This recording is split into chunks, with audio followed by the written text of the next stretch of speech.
Hi, I'm Kavitesh from scoringtarget.com. In today's session, we are going to discuss how to crack reading comprehension tricks and tips to prepare reading comprehension for KRTT exam preparation. ಆತ್ಮೀಯ ವಿದ್ಯಾರ್ಥಿಗಳೇ, KRTT ಎಕ್ಸಾಮ್ಗೆ prepare ಆಗ್ತಕ್ಕಂಥ ಅಭ್ಯರ್ಥಿಗಳಿಗಾಗಿ ಈಗಾಗಲೇ ಸಾಕಷ್ಟು ವಿಡಿಯೋಗಳನ್ನು ಮಾಡಿದ್ದೀನಿ. ಇವತ್ತು ನಾವು ಡಿಸ್ಕಸ್ ಮಾಡ್ತಿರೋದು ರೀಡಿಂಗ್ ಕಾಂಪ್ರಿಹೆನ್ಷನ್ ಅಂದರೆ ಪ್ಯಾಸೇಜ್ ರೀಡಿಂಗ್ಗೆ ಸಂಬಂಧಪಟ್ಟಂತೆ ಇದನ್ನು ನಾವು ಯಾವ ಥರ ಟೆಕ್ನಿಕ್ ಮತ್ತು ಟ್ರಿಕ್ಕನ್ನು ಸಾಲ್ವ್ ಮಾಡಿ ಈ ಒಂದು ಪ್ರಕಾರದ ಪ್ರಶ್ನೆಗಳನ್ನು ನೀವು ಟ್ಯಾಕಲ್ ಮಾಡಬಹುದು ಅಂತ ನಾನು ಈಸಿಯಾಗಿ ಹೇಳ್ಕೊಡ್ತೀನಿ. ಸೊ ಈ PDF ನೋಟ್ಸನ್ನು ನೀವು ಡೌನ್ಲೋಡ್ ಮಾಡ್ಕೋಬೇಕಂತ ಅದರ ಲಿಂಕ್ ಕಾಮೆಂಟ್ ಬಾಕ್ಸಲ್ಲಿರುತ್ತೆ, ಕ್ಲಿಕ್ ಮಾಡಿ ಡೌನ್ಲೋಡ್ ಮಾಡ್ಕೊಳ್ಳಿ. Reading comprehension in the Karnataka Teacher Eligibility Test assesses a candidate's ability to understand and interpret information from a given passage, which can be either a poem or a paragraph. ಅಂದರೆ ನಿಮಗೆ KRTT ಎಕ್ಸಾಮ್ಗೆ ನಿಮಗೊಂದು passage ಕೊಡ್ಬೋದು ಅಥವಾ ಒಂದು ಪೋಯಮನ್ನು ಕೊಡ್ಬೋದು. ಆ ಪೋಯಮನ್ನು ಕೊಟ್ಟು ಅದಕ್ಕೆ ಸಂಬಂಧಪಟ್ಟಂಥ ಒಂದು ಇನ್ಫಾರ್ಮೇಷನ್ಗೆ ಸಂಬಂಧಪಟ್ಟಂಥ ಪ್ರಶ್ನೆಗಳನ್ನು ಕೇಳ್ತಾರೆ. Here is a break down of what you might encounter in KRTT reading comprehension section worth 8 marks. So ನಿಮಗೆ 8 ಅಂಕದ ಪ್ರಶ್ನೆಗಳಿರುತ್ತೆ. ಅಂದರೆ ಒಂದು ಪೋಯಮನ್ನು ಕೊಡ್ಬೋದು ಅಥವಾ ಒಂದು ಪ್ಯಾರಾಗ್ರಾಫನ್ನು ಕೊಡ್ಬೋದು, ಪ್ಯಾಸೇಜ್ ಕೊಡ್ಬೋದು. ಅದಕ್ಕೆ ಸಂಬಂಧಪಟ್ಟಂತೆ ಅಪ್ಲೈ ಟೈಪ್ ಕ್ವಶನ್ಗಳನ್ನು ಕೇಳ್ತಾರೆ. ಸೊ ಒಟ್ಟಾರೆ ಈ ಒಂದು ಭಾಗದಿಂದ ನೀವು 8 ಅಂಕವನ್ನು ಪಡ್ಕೋತೀರಾ. ಸೊ ಕೇರ್ಫುಲ್ಲಾಗಿ ಈ ಸೆಕ್ಷನನ್ನು ನೋಡ್ಕೋಬೇಕು. ಸೊ ಮೊದಲನೇದಾಗಿ enhance your reading comprehension skill with our comprehensive guide design specially for KRTT exam preparation. Packaged with the valuable tricks and tips, the resource will help you navigate through complex passages and answer questions with confidence.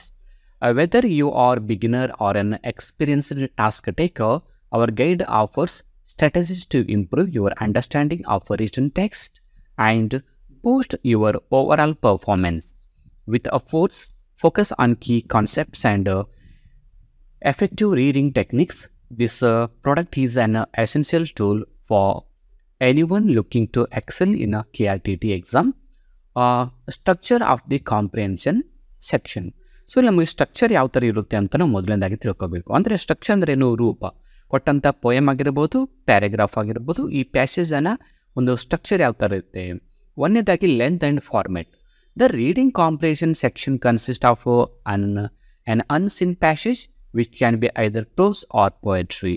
So ಕೊಟ್ಟಂಥ passage ನಿಮಗೆ pros ಆಗಿರ್ಬೋದು ಅಥವಾ poetry ಆಗಿರ್ಬೋದು. The length of the passage varies, but it generally spans a few paragraphs for prose and a few stanzas for poetry. So ಪ್ಯಾರಾಗ್ರಾಫ್ಗೆ ಸಂಬಂಧಪಟ್ಟಂತೆ ನಿಮಗೆ ಕೆಲವು ಪ್ಯಾರಾಗ್ರಾಫ್ಗಳನ್ನು ಕೊಡ್ತಾರೆ ಪ್ಯಾಸೇಜ್ಗೆ ಸಂಬಂಧಪಟ್ಟಂತೆ. ಇನ್ನು ಪೋಯಮ್ಗೆ ಸಂಬಂಧಪಟ್ಟಂತೆ ಕೆಲವು ಸ್ಟಾಂಜಾಗಳನ್ನು ಕೊಟ್ಟಿರ್ತಾರೆ. ಇನ್ನು ಎರಡನೇದಾಗಿ ಕ್ವೆಶನ್ ಟೈಪ್. ಕ್ವೆಶನ್ ಯಾವ ಥರ ಇರುತ್ತೆ? Questions based on the passage can range from direct to inferential. The common type include, ಅಂದರೆ ಅಲ್ಲಿ ಕೊಟ್ಟಂಥ ಪ್ರಶ್ನೆಗಳು ನಿಮಗೆ ನೇರವಾಗಿ ಪ್ರಶ್ನೆ ಕೇಳ್ಬೋದು ಅಥವಾ ಇಂಪ್ಲಾಯ್ ಟೈಪ್ ಕ್ವೆಶನ್ಸ್ ಅಂದರೆ ಅಪ್ಲೈ ಟೈಪ್ ಕ್ವೆಶನ್ಸನ್ನು ಕೂಡ ಕೇಳ್ಬೋದು. ಇನ್ನು ಮೂರನೇದು ಒಂದು ಸ್ಟ್ರಕ್ಚರ್ ಏನಂದರೆ ಲಿಟ್ರಲ್ ಕಾಂಪ್ರಿಹೆನ್ಷನ್. ಲಿಟ್ರಲ್ ಅಂದರೆ ಸಾಹಿತ್ಯಿಕವಾಗಿ ಅರ್ಥ ಮಾಡ್ಕೊಳ್ಳೋದು. ಈಗ ನಾವು ಓದೋದ್ರಾಗ ಅರ್ಥ ಮಾಡ್ಕೊಳ್ಳೋದು ಬೇರೆ, ಅದರ ಅಂತರಾತ್ಮವನ್ನು ಅರ್ಥ ಮಾಡ್ಕೊಳ್ಳೋದು ಬೇರೆ. These questions ask about specific details R facts stated explicitly in the passage. ನಾಲ್ಕನೇದು inferential comprehension. Inferential comprehension ಏನು? These requires you to read between the lines, drawing conclusions or making interpretations based on hints or implicit information in the passage. ಅಂದರೆ ಕೊಟ್ಟಂಥ ಪ್ಯಾಸೇಜಿನ ರೂಪ ನೋಡಿದಾಗ ಅರ್ಥ ಬೇರೆ ಇರುತ್ತೆ ಮತ್ತು ಅದನ್ನು ಅಂತರಾತ್ಮಕವಾಗಿ ಅರ್ಥ ಮಾಡ್ಕೊಂಡಾಗ ಅದರ ಹಿಡನ್ ಮೀನಿಂಗ್ ಏನಿರುತ್ತೆ ಅದನ್ನು ಕೇಳ್ತಕ್ಕಂಥ ಪ್ರಶ್ನೆಗಳು ಇರ್ಬೋದು. ಇನ್ನು ಐದನೇ ಸ್ಟ್ರಕ್ಚರ್ ಬಂದಾಗ vocabulary in context. You may be asked to determine the meaning of a word or phrase based on how it's used in the passage. ಈ ಪ್ಯಾಸೇಜಲ್ಲಿ ನಿಮಗೆ ಕೆಲವೊಂದು ಪ್ರಶ್ನೆಗಳನ್ನು ವರ್ಡ್ಗಳನ್ನು ಅರ್ಥವನ್ನು ಕೇಳ್ಬೋದು. ಅಂದರೆ ಸಿನೋನಿಮ್ಸ್ ಕೇಳ್ಬೋದು, ಆ್ಯಂಟೋನಿಮ್ಸ್ ಕೇಳ್ಬೋದು ಅಥವಾ ಫ್ರೇಸಲ್ ವರ್ಬ್ನ ಮೀನಿಂಗ್ ಕೇಳ್ಬೋದು. ಆ ಪ್ಯಾಸೇಜ್ಗೆ ಆ ಕಾಂಟೆಕ್ಸ್ಟ್ಗೆ ಸಂಬಂಧಪಟ್ಟಂಥ ಅರ್ಥ ಕೊಡುವ ಪದವನ್ನು ಸೆಲೆಕ್ಟ್ ಮಾಡಿ ಅಂತ ಕೂಡ ಕೇಳ್ಬೋದು. ಇನ್ನು ಆರನೇದು ಸಮರೈಸೇಷನ್ ಆರ್ ಮೇನ್ ಐಡಿಯಾ. ಅಂದರೆ ಒಟ್ಟಾರೆ ಥೀಮ್ ಏನು ಅಂತಕ್ಕಂಥದ್ದು. These questions focus on identifying the main theme or central idea of the passage. ಅಂದರೆ ಈ ಪ್ಯಾಸೇಜನ್ನು ಅಥವಾ ಪೋಯಮನ್ನು ಓದ್ಕೊಂಡಾಗ ಅದರ ಮುಖ್ಯವಾದ ತಿರುಳೇನು, ಸಂದೇಶ ಏನು, ಅದರ ಸೆಂಟ್ರಲ್ ಐಡಿಯಾ ಏನು ಅಂತ ಕೂಡ ನಿಮಗೆ ಪ್ರಶ್ನೆ ಕೇಳ್ಬೋದು. ಇನ್ನು ಏಳನೇದಾಗಿ ಆಥರ್ಸ್ ಪರ್ಪೋಸ್ ಆರ್ ಟೋನ್. ಅಂದರೆ ಈ ಪ್ಯಾರಾಗ್ರಾಫ್ ಅಥವಾ ಪೋಯಮ್ ಕೊಟ್ಟಿರ್ತಾರಲ್ಲ ಆ ಕವಿ ಅಥವಾ ಲೇಖಕರ ಉದ್ದೇಶ ಏನು ಅಂತೇಳಿ ಕೂಡ ನಿಮಗೆ ಪ್ರಶ್ನೆ ಕೇಳ್ಬೋದು. ಈ ಥರ ಒಟ್ಟಾರೆ ನಾವು 7 ಸೆಕ್ಷನನ್ನು ನಾವು ಕಾಣ್ತೀವಿ. ಈ ಪ್ರಶ್ನೆಗಳಲ್ಲಿ ನಿಮಗೆ ಪ್ರಶ್ನೆಗಳನ್ನ ಕೇಳ್ತಾರೆ. ಅಂದರೆ ಪ್ಯಾಸೇಜ್ ಆಗಿರ್ಬೋದು ಅಥವಾ ಪೋಯಮ್ ಆಗಿರ್ಬೋದು, ಪ್ರೋಸ್ ರೂಪದಲ್ಲಿ ಕೊಟ್ಟಿರೋದು. ಇವುಗಳು ಈ 7 ಪಾಯಿಂಟ್ಸ್ ಮೇಲೆ ನಿಮಗೆ ಪ್ರಶ್ನೆಗಳು ಅರೈಸ್ ಆಗ್ಬೋದು. ಸೊ ಈಗ ನೆಕ್ಸ್ಟ್ ನೋಡ್ತೇವೆ approach to answering the questions. So ಇಲ್ಲಿ ನಾವು ಮೇಲಿನ ಒಂದು ಸ್ಟ್ರಕ್ಚರಲ್ಲಿ ನಾವು ಏನು ನೋಡ್ಕೊಂಡಿವಿ ಅಂದರೆ ಸ್ಟ್ರಕ್ಚರನ್ನು ನೋಡ್ಕೊಂಡಿವಿ. ಅಂದರೆ ಪ್ಯಾರಾಗ್ರಾಫ್ ಅಥವಾ ಪೊಯಮ ಯಾವ ಪ್ರಕಾರದ ಪ್ರಶ್ನೆಗಳು ಬರಬಹುದು ಅಂತ. ಸೊ ಈಗ ಆ ಪ್ರಶ್ನೆಗಳಿಗೆ ಉತ್ತರ ಹ್ಯಾಂಗೆ ಕೊಡಬೇಕು ಅನ್ನೋದು ಈ ಸೆಕ್ಷನಲ್ಲಿ ನಾವು ಬರ್ಕೋತೀವಿ. Approach to answering the questions. ನೋಡಿ, ಮೊದಲನೇದಾಗಿ ಏನು ಮಾಡಬೇಕು, read carefully. Start by reading the passage thoroughly to get a sense of its over theme and context. Make sure you understand the key points.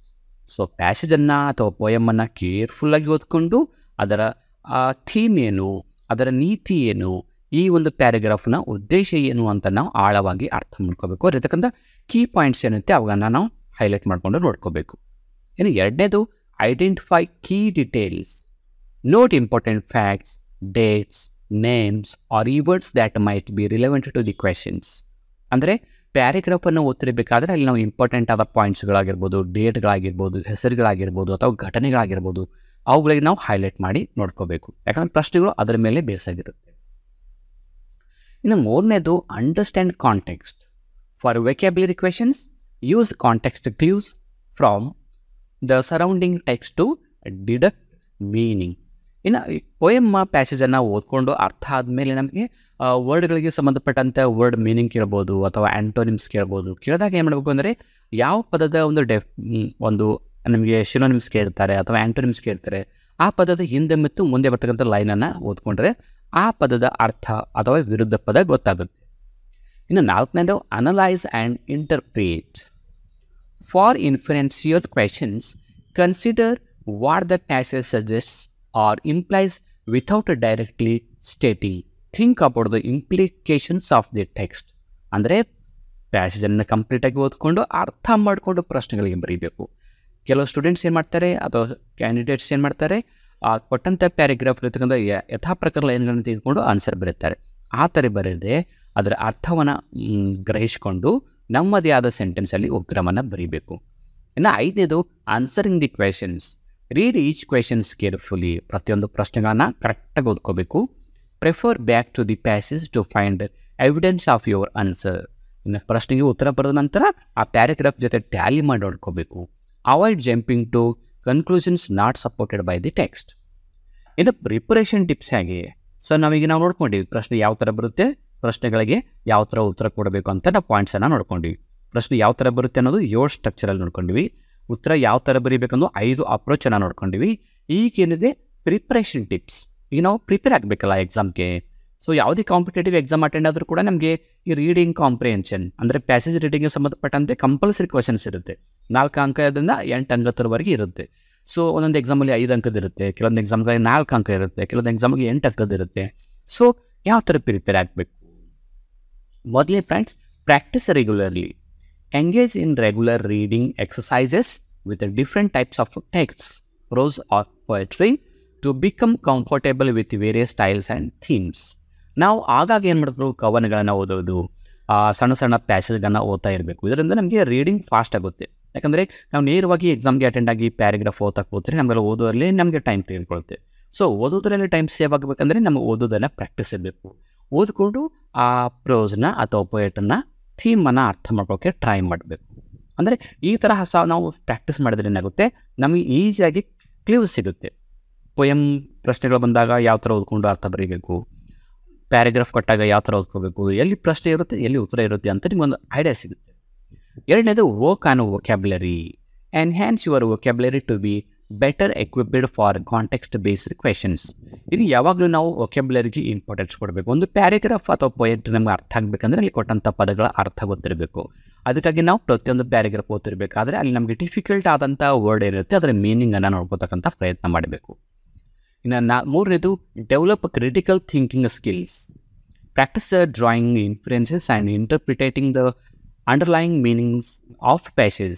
So ಪ್ಯಾಸೇಜನ್ನು ಓದ್ಕೊಂಡು ಅಲ್ಲಿ critical ಆಗಿ ಅಂದರೆ ಆ ಪ್ಯಾಸೇಜ್ಗೆ ಸಂಬಂಧಪಟ್ಟಂತೆ ಸಾರಾಂಶ ಬರೆಯೋದಾಗಿರ್ಬೋದು ಅಥವಾ ಅದಕ್ಕೆ ವಿಮರ್ಶೆ ಕ್ರಿಟಿಕ್ ಮಾಡಿ ಬರೆಯೋದಾಗಿರ್ಬೋದು ಅಥವಾ ಅನಾಲಿಸಿಸ್ ಮಾಡಿ ಬರೆಯೋದಾಗಿರ್ಬೋದು. ಈ ಥರ ನಾವು ಒಂದು ಪ್ಯಾಸೇಜನ್ನೇ ಡಿಫ್ರೆಂಟ್ ಟೈಪಲ್ಲಿ ಬರೀಬೇಕು.